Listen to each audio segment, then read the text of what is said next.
Have you ever really thought about what the massive concentration of wealth in the world today actually means? For the rest of us? Well, today, we're going to dive deep into the incredible scale of modern fortunes and see how they're not just shaping our economy, but our entire planet. So, let's start with this number, $20.1 trillion. It's almost hard to wrap your head around, right? That is the record-breaking combined wealth of all the world's billionaires in 2026. To give you some perspective, that's more than the entire GDP of the United States. And get this, the increase in just 1 year was $4 trillion. That single-year jump is enough cash to pay for universal primary education across the globe for the next 30 years. Chase Peterson Withorn over at Forbes really hit the nail on the head when he said, "It's the year of the billionaire." This isn't just some passing trend. It's literally a defining feature of our time. Think about it. Our planet added more than one new billionaire every single day last year. So what on earth is fueling this explosion? Well, it turns out we're living in what a lot of people are calling a new Gilded Age, and it's being absolutely supercharged by a few really powerful forces.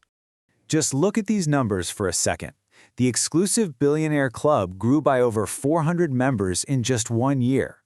And their collective fortune? It leaped from 16.1 to over $20 trillion. So it's not just that the rich are getting richer, it's that the actual class of billionaires is expanding at a historic rate. And this boom didn't just happen by accident. It's really being driven by a perfect storm of three things. First up, the AI explosion. It's been a gold rush, single-handedly creating 45 new billionaires.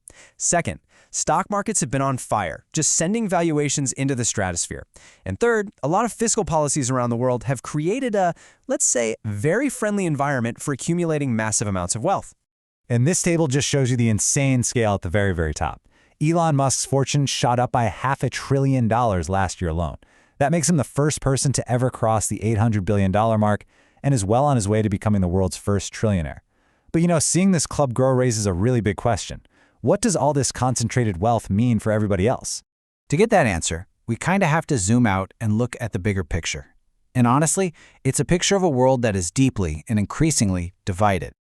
This chart just makes that imbalance crystal clear. The richest 10% of people on the planet own an incredible 75% of all the wealth. And the other side of that? The poorest half of humanity. We're talking billions of people. They collectively own just 2%. Now, here's an analogy that really makes this concrete. Let's compare two groups. First, the top 0.001%. That's a tiny group of just 56,000 people. You could fit all of them, every single one, inside a football stadium. Okay? Now, that tiny group controls over 6% of all global wealth. That's 3 times more than the 2% owned by the bottom half of humanity, a group of 2.8 times billion people. And here's the thing. This gap didn't just appear overnight. It's been actively getting wider for decades. As you can see here, since 1995, while public wealth has pretty much flatlined, the share of private wealth held by that stadium-sized group has almost doubled. And the share held by the bottom half? It has barely budged. Now, it is true that the world's poorest people have seen some small gains in wealth. But those gains are completely dwarfed, totally overshadowed by the runaway train of accumulation happening at the very top of the pyramid. And an imbalance this huge doesn't just reshape economies, it fundamentally reshapes our planet. And this brings us to a connection that is so important but often gets missed. The deep, direct link between all this concentrated private money and the climate crisis. So let's ask a really simple question. Who is responsible for carbon emissions? Now, the answer might seem obvious at first, but it turns out it's a lot more complicated and way more unequal than you probably think. So the way we usually track this stuff is by looking at consumption, the emissions from our lifestyles, how we travel, the things we buy. And even when you look at it that way, the difference is huge. The top 10% of emitters are responsible for almost half of all consumption emissions. The bottom 50%? Just a tiny tenth. But here's the twist. That's only half the story. It completely overlooks a much, much bigger driver of emissions, capital ownership. So what happens when we stop assigning emissions to consumers and start assigning them to the people who own the companies and assets that are doing the polluting? Well, the picture changes dramatically. The top 10% are now suddenly responsible for a mind-boggling 77% of all emissions tied to private capital.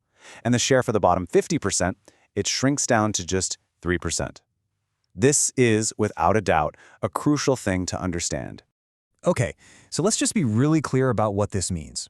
Ownership-based emissions tie pollution directly to the people who own the capital, the stocks, the bonds, the business assets that actually generate it. It's a total shift in focus from our personal habits to the financial engine of the whole economy.